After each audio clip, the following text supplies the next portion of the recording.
नमस्कार दोस्तों, आज हम लोग क्लास 9th का अध्याय 2 क्या हमारे आसपास के पदार्थ शुद्ध है, is matter around us pure.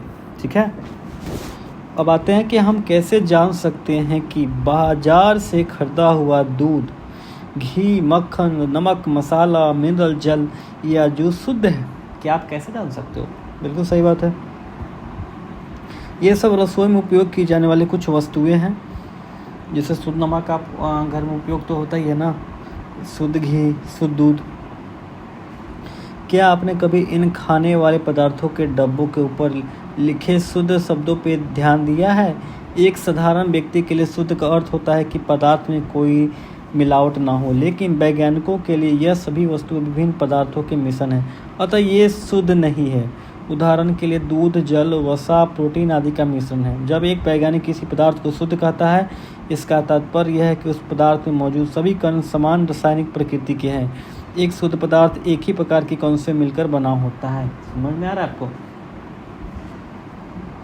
जब हम अपने चारों ओर देखते तो पाते हैं कि सभी पदार्थ दो या दो से अधिक शुद्ध अवयवों के मिलने से बने हैं। उदाहरण के लिए समुद्र का जल, खनिज, मिट्टी आदि सभी मिश्रण हैं। तो सवाल आता है कि मिश्रण क्या है? मिश्रण एक या एक से अधिक शुद्ध तत्वों या यौगिकों से मिलकर बना होता है।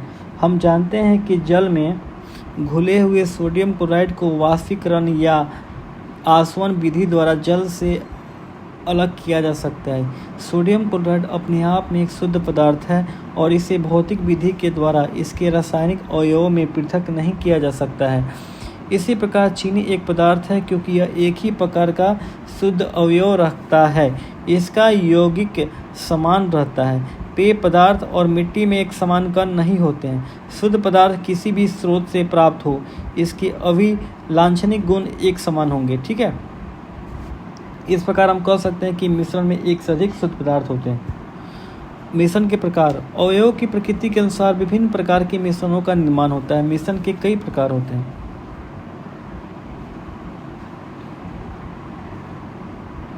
ये सब क्रियाकलाप है, आप देख लीजिए एक बार क्या करना है।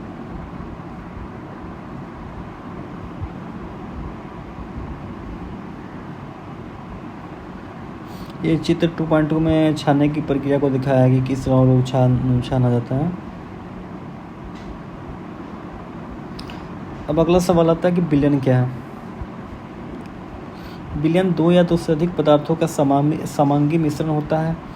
आप प्रतिदिन बहुत प्रकार के विलयनों को देखते होंगे। नींबू जल, सोडा जल आदि विलयन के उदाहरण हैं।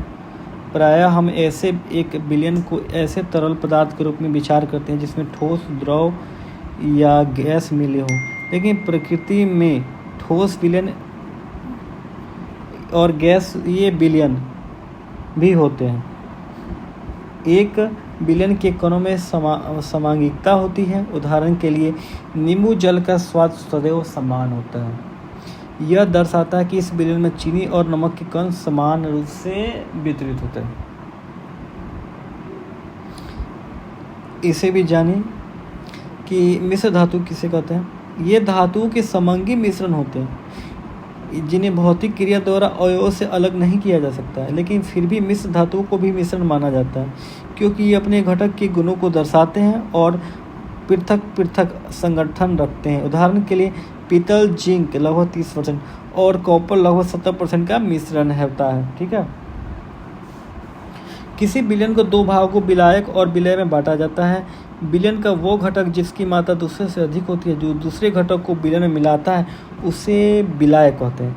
विलयन का वो घटक जो कम मात्रा में होता है, जो कि विलायक में घुला होता है, उसे विलेय कहते हैं। उदाहरण के लिए चीनी और जल का विलयन एक तरल घोल में ठोस का उदाहरण है। चीनी विलेय होता है और जल विलायक होता है। ठीक है, हम लोगों ने क्या पढ़ा? जो दूसरे घटक को विलयन में मिलाता है, जो मिलाने वाला होता है ना, वो विलायक होता है। जो मिलता है उसे विलेय कहते हैं। सेकेंड पॉइंट है आयोडीन और एल्कोहल का विलयन, जिसे हम टिंक्चर आयोडीन के नाम से जाना जाता है। इसमें आयोडीन विलेय है और एल्कोहल विलायक है। ठीक है, यानी एल्कोहल मिलवाता है और आयोडीन उसमें घुलता है। थर्ड, वात युक्त पेय जैसे सोडा जल, कोक आदि। तरल विलयन में गैस के रूप में इनमें कार्बन डाइऑक्साइड गैस विलय होता है और जल विलायक होता है। वायु गैस में गैस का जो विलयन होता है वातयुक्त पेय जैसे सोडा जल, कोक इत्यादि तरल विलयन में गैस के रूप में है। इनमें कार्बन डाइऑक्साइड गैस विलय और जल विलायक होता है। ठीक है। वायु गैस में गैस का विलयन है। यह मुख्यतः दो घटकों ऑक्सीजन 21% और नाइट्रोजन 78% का समांगी मिश्रण होता है। नाइट्रोजन को वायु का विलायक कहते हैं और वायु में दूसरी गैस बहुत कम मात्रा में उपलब्ध होती है। विलयन के गुण पढ़ते हैं। विलयन एक समांगी मिश्रण होता है। विलयन के कण व्यास में 1 नैनोमीटर या 10⁻⁹ मीटर से भी छोटे होते हैं, इसलिए वे आंख से नहीं देखे जा सकते। कौन? विलयन के कण। अपने छोटे आकार के कारण विलयन के कण गुजर रही प्रकाश की किरणों को फैलाते नहीं हैं, इसलिए विलयन में प्रकाश का मार्ग दिखाई नहीं देता है। छाने की विधि द्वारा विलय के कणों को विलयन से पृथक नहीं किया जा सकता है। विलयन को शांत छोड़ देने पर भी विलय के कण नीचे नहीं बैठते हैं। ठीक है। अतः विलयन स्थायी होता है। अब इसमें विलयन की सांद्रता है। इसमें दिया हुआ है कि क्रियाकलाप जो मैंने आपको बताया था कि ये सब देख लीजिए क्या लिखा हुआ है। विलयन में मौजूद विलेय पदार्थ की मात्रा के आधार पर ही तनु सांद्र और संतृप्त घोल कहा जाता है। यानी जितनी मात्रा होगी उसी हिसाब से तनु सांद्र और संतृप्त घोल कहा जा सकता है।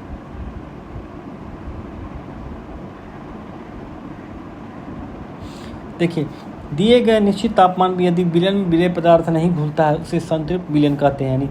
यानी अगर किसी निश्चित तापमान पर यदि विलयन में विलेय पदार्थ नहीं घुला तो संतृप्त विलयन।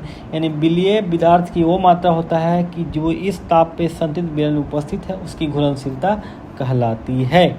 यदि एक विलयन में विलेय पदार्थ की मात्रा संतृप्तता से कम है तो उसे असंतृप्त विलयन कहते हैं।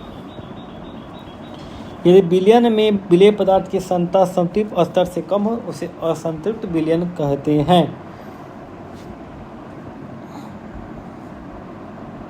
यदि आप किसी विशिष्ट ताप पर एक संतृप्त विलयन लें और उसे धीरे धीरे ठंडा करें तो क्या होगा? इस क्रियाकलाप से हम कह सकते हैं कि एक निश्चित तापमान पर पृथक पृथक पदार्थों की विलयन क्षमता भिन्न होती है। विलायक की मात्रा में घुले हुए विलेय पदार्थ की मात्रा को हम विलयन की सांद्रता कहते हैं। ठीक है। विलयन की सांद्रता को दर्शाने के लिए बहुत सी विधियाँ, यहाँ 3 विधियों के बारे में हम चर्चा करेंगे। इसमें है कि भाई द्रव्यमान या विलयन के द्रव्यमान प्रतिशत बराबर विलेय पदार्थ का द्रव्यमान बटा विलयन का द्रव्यमान गुने 100। इसमें दूसरा फॉर्मूला है। इस तरह फॉर्मूला देख लीजिए, ये सब फॉर्मूले हैं। इस पर हम लोग क्या कर सकते हैं, इसकी हम विलयन की सांद्रता पता कर सकते हैं। अब अगला पॉइंट है निलंबन क्या है।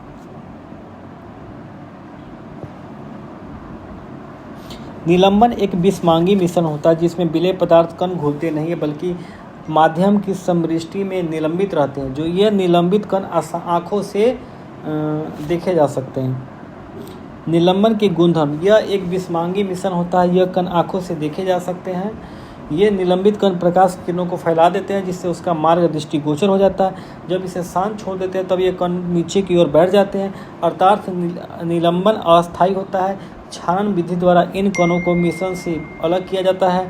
जब सभी कण नीचे बैठ जाते हैं तो निलंबन समाप्त हो जाता है। विलयन में प्रकाश की किरण का प्रकीर्णन रुक जाता है। अब आता है कोलॉइड विलयन क्या है। कोलॉइड विलयन क्या है? क्रियाकलाप 2.2 में समूह के द्वारा प्राप्त मिश्रण को कोलॉइड विलयन कहा जाता है। कोलॉइड के कण विलयन में समान रूप से फैले होते हैं। निलंबन की अपेक्षा कणों का आकार छोटा होने के कारण यह मिश्रण समांगी प्रतीत होता है, लेकिन वास्तविकता में विलयन विषमांगी मिश्रण होता है, जैसे दूध। इसमें कुछ एग्जाम्पल्स दिए हुए हैं कोलॉइड के सामान्य उदाहरण कि पहले परिक्षिप्त अवस्था में द्रव था, लेकिन परिक्षेपण जब हुआ तो वो गैस बन गया। और उस क्या प्रकार है, ये सब एरोसेल के प्रकार है। और इसको उदाहरण दिया है कोहरा, बादल, कुहासा। ये आप देख लीजिए, ये सब एग्जाम्पल है। ठीक है, किससे क्या बनता है। कोलाइडियल कणों के एक छोटे आकार के कारण हम इसे छोटे आंखों से नहीं देख पाते, लेकिन ये कण प्रकाश की किरणों को आसानी से फैला देते हैं। जैसा कि हमने क्रियाकलाप में देखा है, प्रकाश की किरण का फैलना टिंडल प्रभाव कहा जाता है। टिंडल नामक एक वैज्ञानिक ने इसकी खोज की थी। एक कमरे में छोटे छिद्र के द्वारा जब प्रकाश की किरण आती है तब हम टिंडल प्रभाव को देख सकते हैं। कमरे में मौजूद धूल और कार्बन के कणों के द्वारा प्रकाश के फैलने का कारण होता है। जब एक घने जंगल की आच्छादन से सूर्य की किरणें गुजरती है तो हम टिंडल प्रभाव को देख सकते हैं। जंगल के कोहरे में छोटे छोटे जल के कण होते हैं जो कोलाइडीय कणों को समान व्यवहार करते हैं। अब पढ़ेंगे हम लोग कोलाइड के गुणधर्म। पहले पिक्चर देख लीजिए, ये है टिंडल प्रभाव।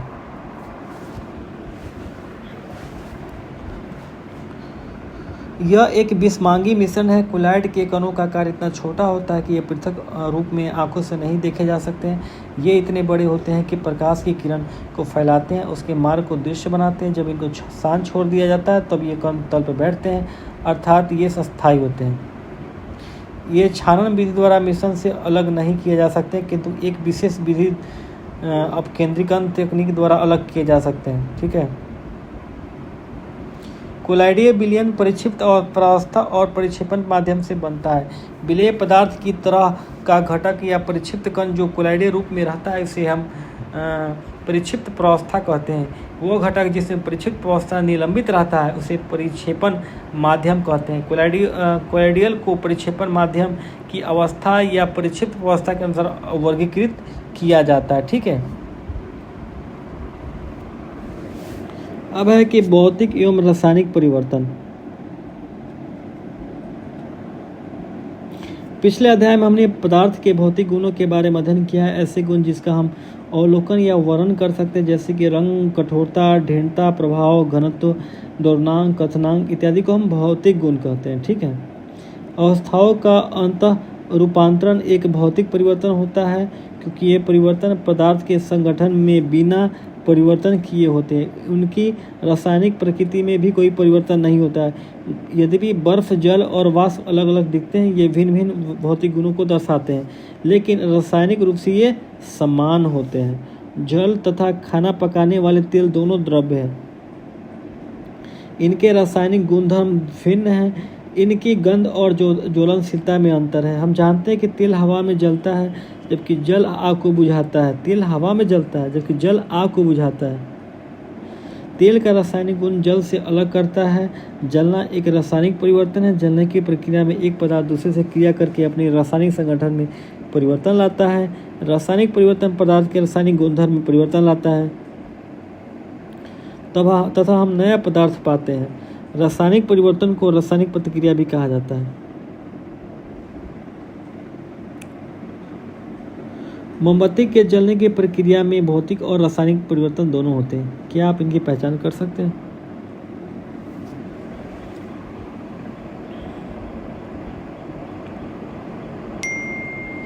इसमें दिया हुआ है प्रश्न, कुछ प्रश्न है, देख लीजिए आप। शुद्ध पदार्थों के क्या प्रकार हैं? पदार्थों को उनके रासायनिक संगठन के आधार पर तत्वों तथा यौगिक में वर्गीकृत किया जाता है। पहले हमें पढ़ते हैं तत्व। रॉबर्ट बॉयल पहले वैज्ञानिक थे जिन्होंने सन 1661 में सर्वप्रथम तत्व शब्द का प्रयोग किया।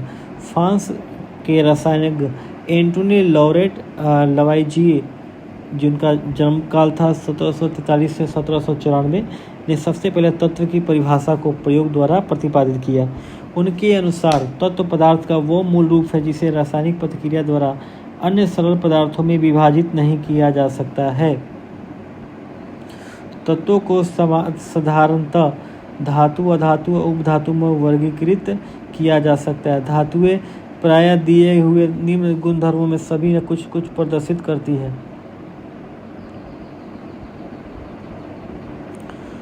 ये चमकीली, इनके बारे में है कि ये चमकीली होती है। ये चांदी जैसी सफ़ेद या सोने की तरह पीले रंग की होती है। ये ताप तथा विद्युत की सुचालक होती है। ये तन्य होती है, इनको तार के रूप में खींचा जा सकता है। ये आघातवर्ध होती है, इनको पीठ का महीन चादरों में ढाला जा सकता है। ये प्रतिध्वनिपूर्ण होती है। सोना, चांदी, तांबा, लोहा, सोडियम, पोटेशियम इत्यादि धातु के उदाहरण है। पारा धातु होते हुए भी कमरे के तापमान पर द्रव होता है। अधातुएं दिए हुए निम्न गुणों में से कुछ को प्रदर्शित करती है। ये विभिन्न रंग की होती है, ये ताप और विद्युत की कुचालक होती है, ये चमकीली, प्रतिध्वनिपूर्ण, आघातवर्धक नहीं होती है।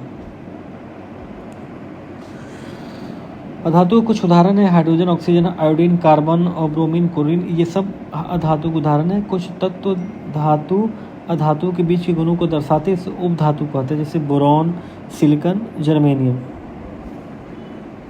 याद कर लीजिएगा। अभी तक ज्ञात जो तत्व हुए हैं ना 100 में से अधिक है। इनमें से 92 तत्व प्राकृतिक मिले, जबकि शेष मानव निर्मित है। अधिकतर तत्व ठोस होता है। 11 तत्व कमरे के तापमान पर गैस बनता है और 2 तत्व ऐसा है जैसे पारा और ब्रोमीन जो होता है कमरे के तापमान में ये द्रव हो जाता है। तो गैलियम और सीजियम तत्व कमरे के तापमान से कुछ अधिक तापमान पर द्रव अवस्था ले लेते हैं। अब आते हैं यौगिक पे। यौगिक क्या होता है? एक यौगिक वह पदार्थ है जो 2 या 2 से अधिक तत्वों के नियत अनुपात में रासायनिक तौर पे संयोजन से बना है। देख लीजिए पीछे में।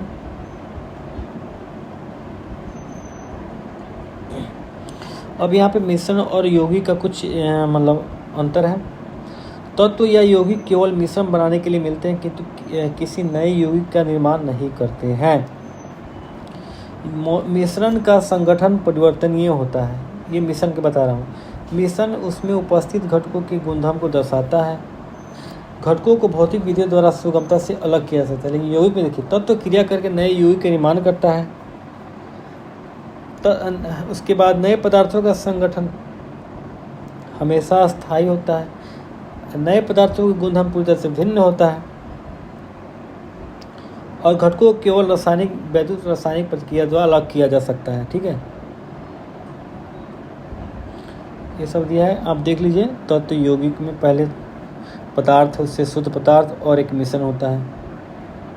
तत्व में है कि सरल पदार्थों में विभक्त नहीं किया जा सकते हैं और इसमें है कि विघटित किया जा सकते हैं रासायनिक प्रक्रिया द्वारा। इसके तत्व के एग्जाम्पल है कॉपर, ऑक्सीजन, लोहा, हाइड्रोजन, पारा।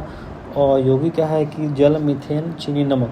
ठीक है, उसमें अब आता है मिश्रण का 2 भाग होता है, एक समांगी होता है, एक विषमांगी होता है। इसमें समान संगठन होता है समांगी में और विषमांगी होता है असमान संगठन होता है।